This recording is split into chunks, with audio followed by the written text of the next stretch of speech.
وقفے کے بعد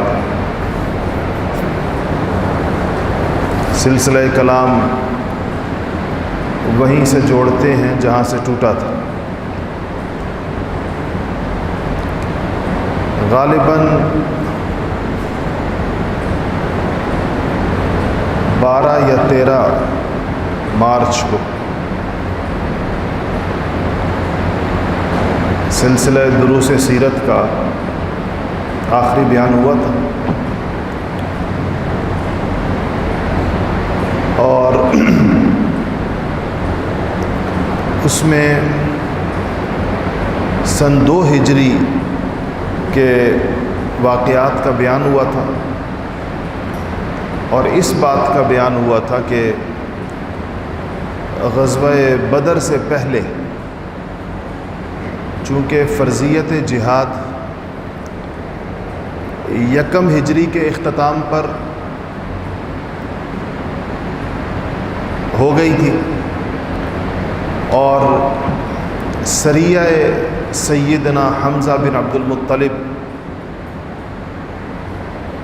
وہ پہلا معرکہ تھا، یا وہ پہلی تشکیل تھی، کیونکہ جنگ تو اس میں ہوئی نہیں تھی، تو یوں کہہ سکتے ہیں کہ وہ پہلی تشکیل تھی جو رسول اللہ صلی اللہ علیہ وسلم نے صحابہ کرام، اور ان میں سارے کے سارے ہی مہاجرین تھے، ان کے دستے کی فرمائی تھی اپنے محبوب چچا سیدنا حمزہ رضی اللہ تعالیٰ عنہ کی سرکردگی میں۔ اس کے بعد آپ کو یاد ہوگا کہ میں نے آپ سے کچھ دیگر غزوات اور سرایا کا ذکر کیا تھا، اور بتایا تھا کہ بدر سے پہلے 4 غزوات اور 4 سرایا ہو چکے تھے۔ اس کے بعد وہ عظیم الشان معرکہ مسلمانوں اور کافروں کے درمیان برپا ہوا، جس کو بدر کہتے ہیں، غزوہ بدر کہتے ہیں، اور قرآن نے اس دن کو، جس دن یہ معرکہ ہوا ہے، اس کو یوم الفرقان کہا ہے، کہ یہ کفر اور اسلام کے درمیان ایک حد فاصل اس دن قائم ہوئی۔ اللہ جل شانہ نے کافروں کو رسوا کیا، مسلمانوں کو عزت عطا فرمائی، اور اگر آپ سوچیں تو یہ ہجرت کے کتنے مہینوں بعد ہے۔ دیکھیں نبی کریم صلی اللہ علیہ وسلم نے ربیع الاول کے مہینے میں ہجرت فرمائی، تو ربیع الاول 1 ہجری سمجھ لیں کہ ہجری کیلنڈر کا آغاز آپ کی ہجرت سے ہوا، تو ربیع الاول سے اس کا آغاز ہوا 1 ہجری۔ 2 ہجری کے ربیع الاول تک 1 سال ہو گیا، 12 مہینے ہو گئے۔ اس کے بعد ربیع الثانی، جمادی الاول، جمادی الثانی، رجب اور شعبان، 5 مہینے دوسرے سال کے ہیں، 12 اور 5 17 مہینے۔ صرف ہجرت کے 17 مہینوں کے بعد، 1.5 سال بھی پورا نہیں ہے، کیونکہ 17 رمضان کو معرکہ ہوا ہے بدر کا، رمضان کی 17 تاریخ تھی، جمعہ کا دن تھا۔ صرف 17 مہینوں میں اللہ جل شانہ نے فیصلہ فرما دیا، حالانکہ مسلمانوں کا مکہ مکرمہ سے نکلنا اس بات کی دلیل تھا کہ ان کے لیے مکہ مکرمہ میں زندگی مشکل بنا دی گئی ہے، انہی لوگوں کے ساتھ جنگ آئی ہے، اور رسوا کن شکست اللہ جل شانہ نے کفر کو عطا کی۔ اس میں حضرات انصار مدینہ کا بہت بڑا کردار ہے۔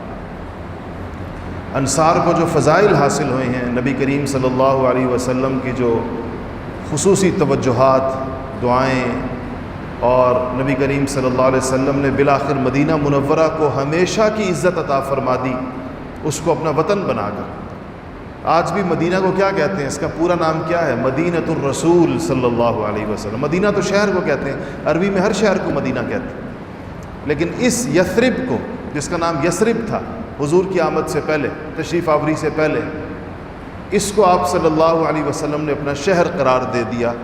تو ظاہر بات ہے کہ آپ نے جو اس کو اپنا شہر قرار دیا تو وہ کوئی مدینہ کے موسم کی وجہ سے تو نہیں کہ مدینہ کا موسم آپ کو اچھا لگا تھا، اور نہ وہ کوئی مدینہ شریف کے پہاڑوں کی وجہ سے، اور نہ اس کی مٹی کی وجہ سے، اور نہ اس کے باغوں کی وجہ سے۔ آپ نے مدینہ شریف کو اگر اپنا شہر قرار دیا تو وہ اس کے باشندوں کی وجہ سے، جو انصار مدینہ تھے، جنہوں نے قربانی کی اور آپ صلی اللہ علیہ وسلم اپنی جان نچھاور کرنے کی، اپنا جان و مال قربان کرنے کی ایسی مثالیں قائم کی ہیں کہ شاید دنیا میں اس سے بڑی مثال چشم فلک نے، آسمان کی آنکھ نے کبھی نہیں دیکھی۔ تو 2 ہجری کا رمضان ہے، اور رمضان کے آغاز میں نبی کریم صلی اللہ علیہ وسلم کو یہ اطلاع ملی کہ ابو سفیان، جو بعد میں صحابی بنے، رضی اللہ عنہ بنے، اس وقت تک مسلمان نہیں تھے، وہ ایک تجارتی قافلے کو لے کر واپس آ رہے ہیں شام سے مکہ مکرمہ۔ اس قافلے کا صحابہ کو پتہ تھا، اس لیے کہ مکہ مکرمہ سے شام جانے والے لوگ جو راستہ استعمال کرتے تھے وہ مدینہ کے قریب سے ہو کر گزرتا تھا، مدینہ رستے میں ایک طرح سے پڑتا تھا۔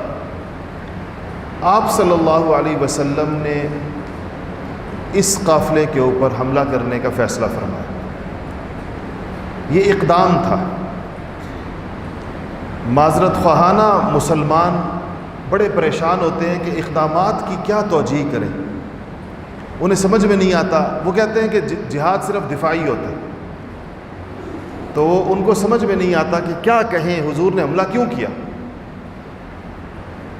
تو کفر پر حملے کیے جاتے ہیں، ان کی جان پر بھی کیے جاتے ہیں، ان کے مال پر بھی کیے جاتے ہیں، حربی کافروں پر۔ یہ اسلام کی تعلیمات میں ہے، قرآن شریف کی صریح آیات اس کے بارے میں موجود ہیں۔ بہت سے سیرت نگار، اس لیے جب میں کسی سے کہتا ہوں کہ کوئی مجھے کہتا ہے سیرت کی کوئی کتاب ریکمینڈ کریں، تو سب سے بڑا مسئلہ یہ ہوتا ہے کہ سیرت نگار کا مزاج کیا ہے۔ آپ دیکھیں گے کہ اگر سیرت نگار کا تعلق ہمارے بر صغیر پاک و ہند عام طور پر اس کولونیل ایج سے ہے، جب انگریز یہاں پر موجود تھا، اس زمانے میں جن لوگوں نے سیرت لکھی ہے، اور طبیعت مرعوب طبیعت تھی، معذرت خواہانہ طبیعت تھی، اسلام کی اس تشریح کو کرنے کا مزاج تھا جو مغربی آقاؤں کو قابل قبول ہو، وہ مان جائیں۔ وہ ان واقعات کو ان کو سمجھ میں نہیں آتا کہ یہاں پر اب وہ کیا کریں، دور دور کے قصے لاتے ہیں اور یہ ثابت کرنے کی کوشش کرتے ہیں کہ نبی کریم صلی اللہ علیہ وسلم مدینہ منورہ میں آرام سے تشریف فرما تھے، اچانک کافر آ گئے تھے اوپر سے۔ تو ایسے تو نہیں ہوا۔ تو آپ نے صحابہ سے کہا کہ ابو سفیان کا تجارتی قافلہ شام سے مکہ آ رہا، قریب سے گزرے گا، تو تیار ہو جاؤ۔ چونکہ تجارتی قافلہ کوئی جنگی لشکر نہیں ہوتا تھا، اس میں تو تجارت کا سامان ہوتا تھا، اور ساتھ چند لوگ حفاظت کے لیے چوکیدار ٹائپ کے لوگ ہوتے تھے۔ اس لیے اس قافلے پر حملہ کرنے کے لیے کسی بہت بڑی جنگی تیاری کی ضرورت نہیں تھی، سارے لوگوں کا نکلنا بھی ضروری نہیں تھا۔ تو اس لیے جو تیار لوگ تھے وہ نکل آئے، کوئی 313 کے لگ بھگ، یہ عدد زیادہ مشہور ہے، بعض لوگ 312، بعض 310 بھی کہتے ہیں۔ تو یہ لوگ نکلے حضرات صحابہ، لیکن ان کے پاس ایک تو تعداد بہت کم تھی، دوسرا یہ تھا کہ مال و اسباب، جنگی سامان ویسے بھی کم تھا، اور اس موقع کے اوپر کوئی بہت زیادہ اہتمام سے سارا لیا بھی نہیں گیا تھا۔ تو ابو سفیان جب مکہ کے پاس سے گزرے، یعنی مدینہ کے قریب ہونے لگے، تو بہت ہی ذہین اور بڑے ہی جنگجو آدمی تھے، جنگوں کو سمجھتے تھے۔ انہیں یہ شک تھا کہ مسلمان اس قافلے پر حملہ کریں گے۔ انہوں نے کچھ لوگوں کو پہلے سے قافلے سے آگے آگے چلاتے رہے کہ وہ پتہ کرتے رہیں کہ مدینہ سے کیا خبریں آ رہی۔ ان کو خبر مل گئی کہ مدینہ میں کوچ کی تیاری ہے اور نبی کریم صلی اللہ علیہ وسلم اپنے جانثاروں کے ساتھ اس قافلے کے اوپر حملہ کرنے کا فیصلہ فرما چکے ہیں، بلکہ مدینہ منورہ سے نکل چکے ہیں۔ تو اس نے ایک شخص کو، قبیلہ بنو غفار کے ایک شخص کو اجرت دی، پیسے دیے اور کہا کہ تم تیزی کے ساتھ مکہ پہنچو اور جا کر مکے والوں کو بتاؤ کہ تمہارا تجارتی قافلہ اب مدینہ کے قریب پہنچنے والا ہے اور غالب امکان یہ ہے کہ مدینہ سے اس کے اوپر حملہ ہوگا، اور ظاہر ہے کہ تجارتی قافلہ اپنا دفاع نہیں کر سکتا۔ تو یہ انہوں نے ایک بندہ اس ترتیب کے اوپر روانہ کیا۔ نبی کریم صلی اللہ علیہ وسلم مدینہ منورہ سے رمضان کی 12 تاریخ کو روانہ ہوئے ہیں، 12 رمضان کو، اور اس میں نے بتایا کہ 313 جانثار آپ کے ساتھ تھے۔ پوری جماعت میں صرف 2 گھوڑے تھے اور 70 اونٹ تھے۔ ایک گھوڑا حضرت زبیر ابن عوام کا تھا، مشہور صحابی، عشرہ مبشرہ میں سے، حضور کے پھپھی زاد بھائی ہیں، حضرت صفیہ کے بیٹے ہیں، اور حضرت خدیجہ کے چچا زاد بھائی ہیں، کہ حضرت خدیجہ کے بھتیجے ہیں۔ اور دوسرا گھوڑا جو تھا وہ حضرت مقداد ابن اسود کا تھا۔ حضرت مقداد کا نام یاد رکھیں، بدر کے حوالے سے ان کی ایک خاص بات ہے جو آگے آئے گی۔ مقداد ابن اسود، عبداللہ ابن مسعود رضی اللہ تعالیٰ عنہ فرماتے ہیں کہ 3 لوگوں کو، بعض 3 کو اور بعض 2 کو ایک اونٹ دیا گیا تھا۔ گھوڑے تو ظاہر ہے نہیں 2 لوگوں کے پاس تھے، گھوڑا تو اور تھا نہیں۔ کہتے ہیں کچھ 3 لوگوں کے ایک گروپ کو ایک اونٹ دیا گیا تھا اور کہیں 2 لوگوں کے گروپ کو ایک اونٹ دیا گیا تھا۔ نبی کریم صلی اللہ علیہ وسلم ایسے موقعوں پر اپنے آپ کو دیگر صحابہ کے ساتھ، وہ جو سب سے کم درجے پر لوگ ہوتے تھے ان کے ساتھ شریک رکھتے تھے۔ اگر آپ چاہتے تو یہ دونوں گھوڑے حضور صلی اللہ علیہ وسلم کو پیش کرنے سے ان 2 حضرات کو کیا تعامل ہو سکتا تھا جن کے پاس تھا؟ نہ زبیر ابن عوام انکار کرتے اور نہ مقداد انکار کرتے، یا پھر اگر آپ چاہتے تو اپنے لیے ایک اونٹ خاص کر لیتے، اس کو بھی کوئی وہ نہ سمجھتا۔ آپ کے پاس اپنی اونٹنی بھی تھی، ذاتی سواری تھی، لیکن آپ نے بھی اپنے ساتھ 2 بندے شریک کیے کہ ہم 3 بندے باری باری اس اونٹ کے اوپر بیٹھیں گے۔ ان میں سے ایک سیدنا علی مرتضیٰ شیر خدا تھے اور دوسرے حضرت ابو لبابہ تھے، یہ آپ کے شریک تھے اس اونٹ کے اندر جس میں اسی باری باری پر وہ بیٹھتے تھے۔ تو یہ دونوں حضرات، حضرت علی اور حضرت ابو لبابہ، نے نبی کریم صلی اللہ علیہ وسلم سے عرض کیا کہ یا رسول اللہ آپ اونٹ پہ تشریف رکھیں، ہم پیدل چلیں گے۔ دونوں جوان تھے، لڑکے تھے، حضرت علی کی تو ابھی شادی بھی نہیں ہوئی تھی، اور نبی کریم صلی اللہ علیہ وسلم کی عمر مبارک تقریباً 55 برس تھی، 55 برس ہونے والی تھی۔ تو آپ نے 2 باتیں اس کے جواب میں ارشاد فرمائی۔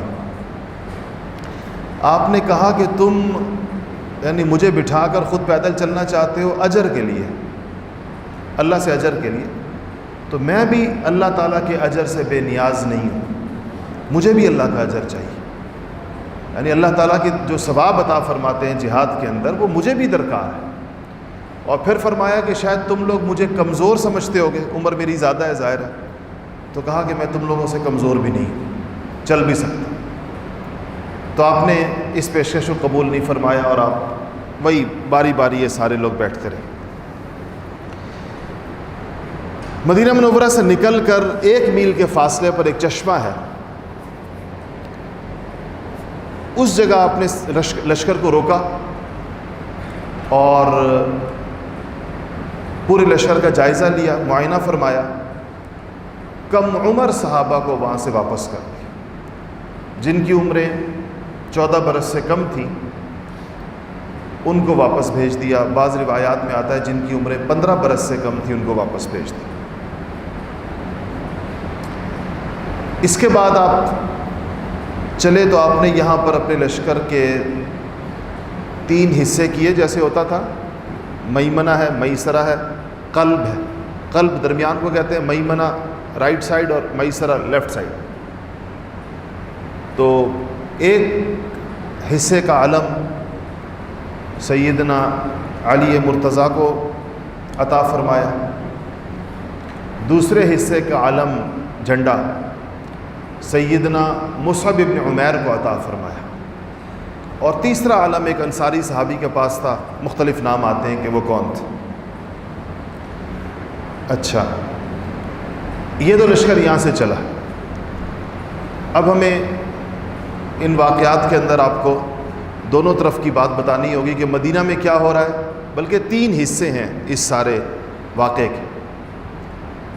ایک تو نبی کریم صلی اللہ علیہ وسلم اور مدینہ اور صحابہ، ایک مکہ مکرمہ جہاں سے جنگی لشکر نے نکلنا ہے وہ خبر پہنچنے پر، اور تیسرے ابو سفیان جو ایک تجارتی قافلہ لے کر شام سے مکہ جا رہے ہیں اور اس وقت مدینہ کے قریب ہیں۔ تو یہ 3 جگہوں میں یہ واقعہ ساتھ ساتھ چلے گا۔ ادھر مکہ مکرمہ میں ایسے ہوا کہ ایک چیز ایسی پیش آئی یعنی مکہ کے میں خبر پہنچنے سے پہلے ایک اور بات، نبی کریم صلی اللہ علیہ وسلم کی ایک پھوپھی تھی جن کا نام عاتکہ تھا۔ یہ عاتکہ صاحبہ مسلمان ہوئیں یا نہیں ہوئیں، سیرت نگاروں کی دونوں آراء ہیں۔ بعض کہتے ہیں کہ مسلمان ہوئی تھی اور مدینہ تشریف لائی تھی، بعض کہتے ہیں مسلمان نہیں ہوئی۔ بہرحال اس وقت 2 ہجری میں عاتکہ صاحبہ جو ہیں یہ مکہ میں، انہوں نے ایک خواب دیکھا عاتکہ نے، اور خواب یہ دیکھا کہ ایک شخص مکہ مکرمہ میں داخل ہوتا اور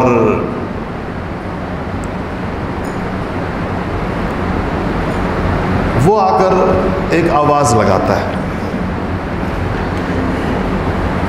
اور وہ آواز یہ لگاتا ہے کہ اے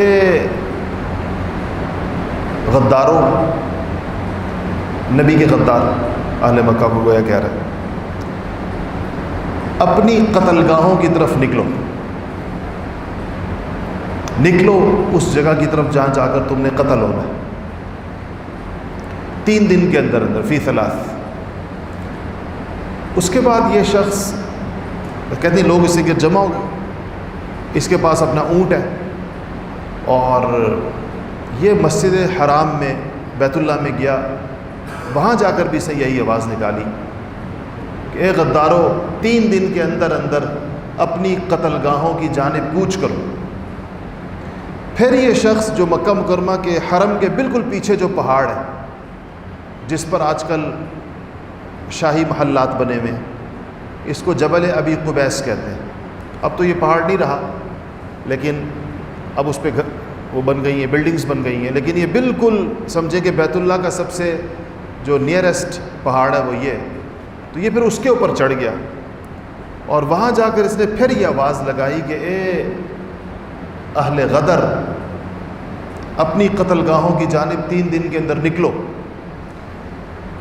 اور کہتے ہیں کہ اس کے بعد اس نے عاتکہ کہتی ہے میں نے دیکھا کہ اس نے اس پہاڑ پر سے ایک بڑی چٹان نیچے لڑکا دی مکہ کی جانب، وہ چٹان نیچے آ کے گری اور چور چور ہو گئی، اور اس کے ٹکڑے مکہ کے ہر گھر کے اندر جا کر گرے، ہر گھر میں کوئی ٹکڑا اس کا جا کے گرا۔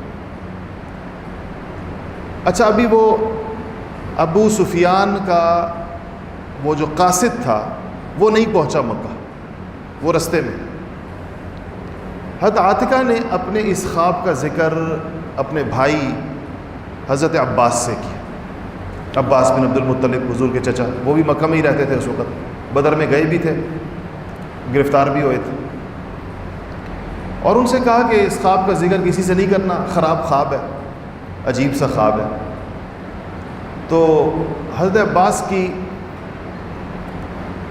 بڑی دوستی تھی عتبہ کے بیٹے ولید کے ساتھ، تو حضرت عباس نے ولید کو خواب سنا دیا، کہا کہ میری بہن نے عاتکہ نے یہ خواب دیکھا ہے، پتہ نہیں کیا مطلب ہوگا، اس کیا تعبیر ہوگی اس کی۔ ولید نے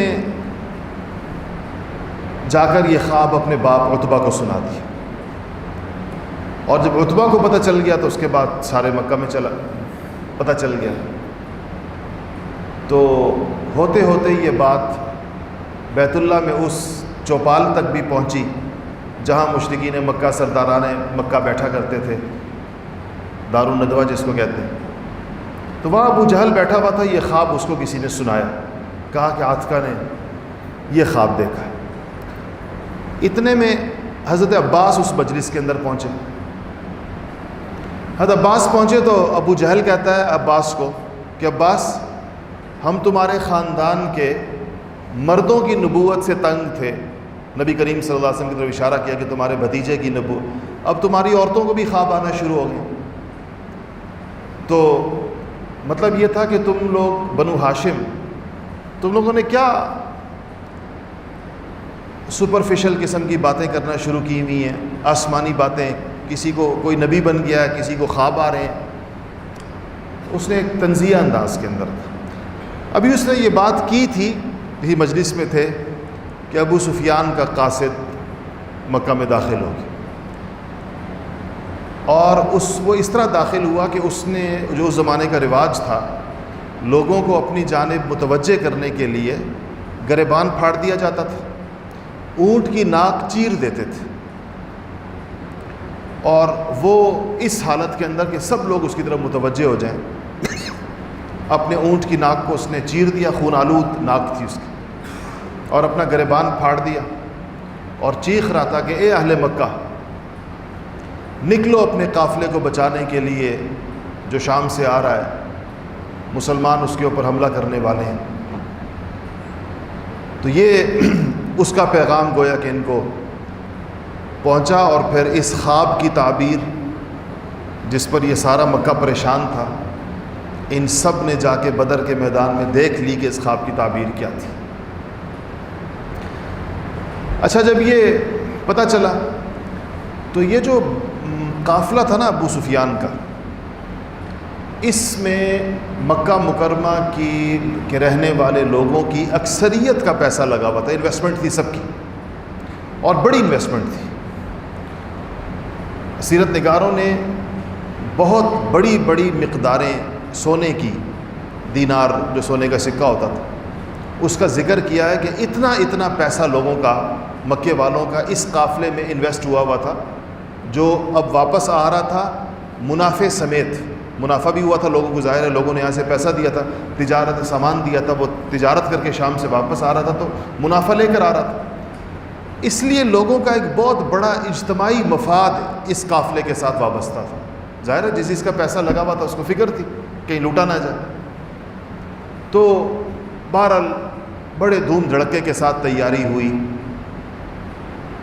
اور تقریباً 1300 کے لگ بھگ لوگ تیار ہو گئے جنگجو نکلنے کے لیے۔ اس میں ابو سفیان نے خاص طور پر یہ کوشش کی کہ کوئی بڑا آدمی رہ نہ جائے۔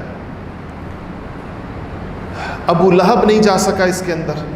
ابو لہب حضور کا وہ چچا جو آپ کے لیے سب سے زیادہ تکلیف کا باعث تھا، اس کی وجہ کیا تھی اس کے نہ جانے کی؟ بہت ساری وجوہات سیرت نگار ذکر کرتے ہیں، لیکن کوئی بہت ہی مستند روایت اس کے بارے میں موجود نہیں ہے۔ لیکن اتنا ضرور ہوا کہ اس کا ابو جہل کا بھائی عاص ابن ہشام، وہ ابو لہب کا 3 یا 4 ہزار دینار کا یا درہم کا مخروض تھا، اور وہ دیوالیہ ہو گیا تھا، اس کے پاس پیسے نہیں تھے کہ واپس کر سکے. تو ابو لہب نے اس سے کہا کہ میرا پیسہ تو تم ویسے بھی نہیں دے سکتے، بہت بڑی رقم ہے، اب تم یوں کرو کہ اس قافلے میں چونکہ ہر ایک کا جانا ضروری ہے، اب میری جگہ تم جاؤ. تو اس نے اپنی جگہ ابو جہل کے بھائی کو تیار کیا اور اس کو کہا تم جاؤ. امیہ ابن خلف، یہ نام آپ نے سنا ہوا ہوگا، یہ وہی شخص ہے جو حضرت بلال کا مالک تھا. حضرت بلال کو تکلیفیں اس کے ہاتھ سے پہنچی. امیہ ابن خلف، یہ دو بھائی تھے، دونوں بڑے ناخلف تھے.